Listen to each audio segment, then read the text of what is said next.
and I'm going to come back into my EPO screen, and we'll take a look at what that particular event actually looks like. So I'm going to come back over here to DLP and go to my DLP monitor. So the DLP monitor is the near real-time event monitor. So now that I've connected to my DLP monitor, you'll notice that I have an event here for device plug. I also have several other events because I've been using DLP for a while, but this device plug is the most recent event. This is the one for the device that I just plugged in.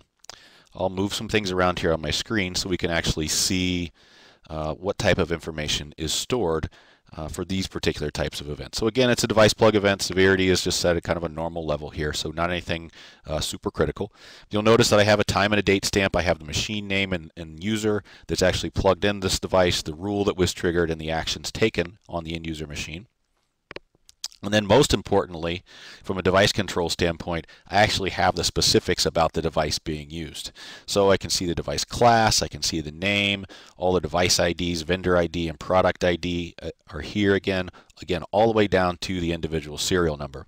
If I want to take any of this information out to create specific rules for these devices, I can simply copy and paste any of these fields that I want to.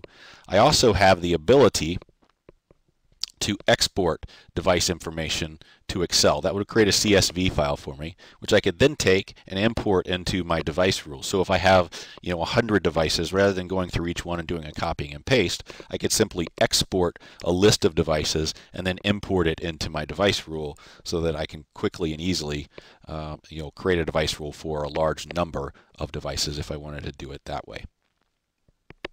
I'm going to plug in another device here on my machine so we get a second event so that we can actually identify the differences between a couple of devices on my machine. So I'll plug this one into my workstation. We should get the same notification that we saw before.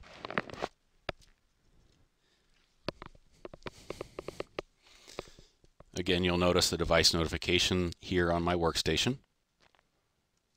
And we should see that pop up in our DLP monitor here pretty quickly. There it is. So again, same sort of information as we saw before. We're watching all USB storage. You can notice some different information here this time.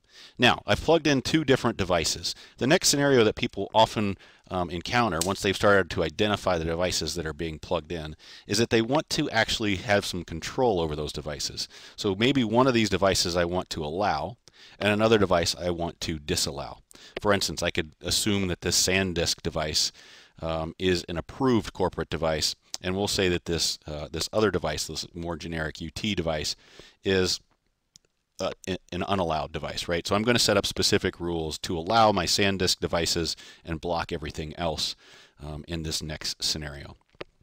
So again, I'm going to go through the SanDisk device here, and if I want to allow this device, I'm going to use the vendor ID and product ID and say that the SanDisk cruisers are our corporate standard. So I'll notice that the vendor ID is 0781 and that the product ID is 5151. And then I'm going to go back to my DLP policy screen again and set up some additional device definitions so that we can differentiate between unapproved and approved USB devices.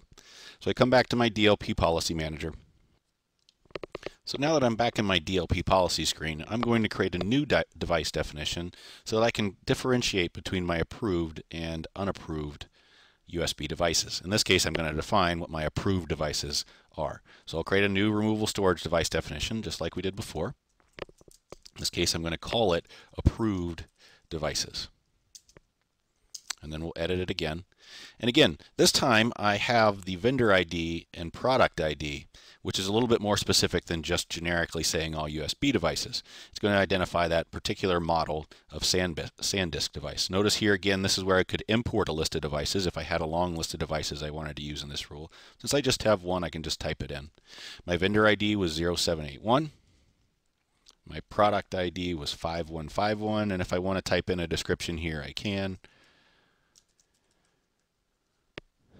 And then click OK.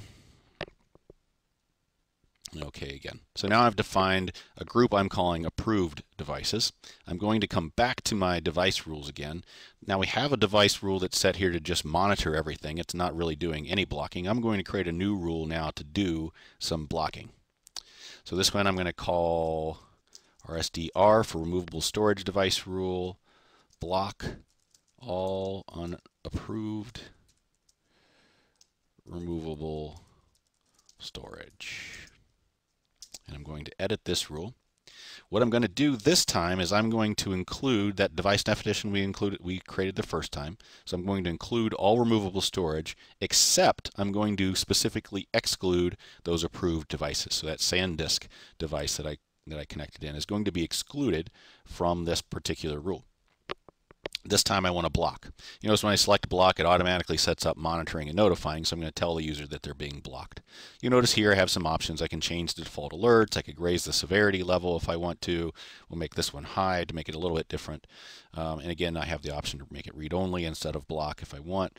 And again, I'm going to apply this rule to all users in my environment.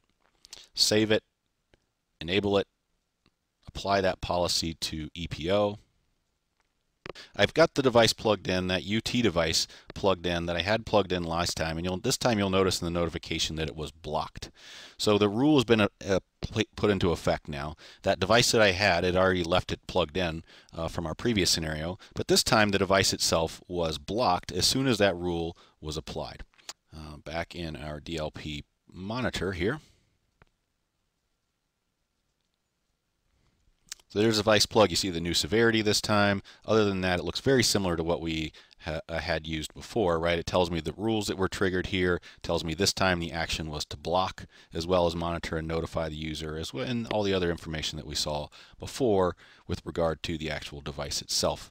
I'll go ahead and plug in my approved device and we'll get the notification again, and this time it should just say that the device is being monitored. And as you'll notice down here, it is. So this device is still usable to me because I excluded it from that particular rule. So now my corporate standard device is a usable USB device within my system. So one final thing, one final scenario that I want to walk through to show you the device control product and some options that you have within it is to actually look at the data itself going to use USB devices.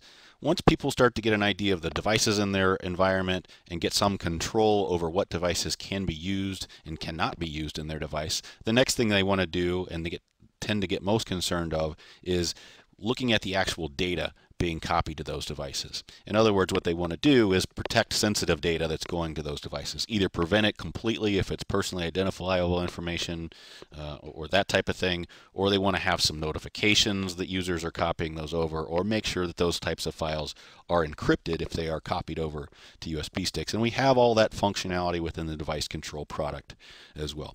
So I come back over to my DLP policy screen, and this time I'm up in the protection rules.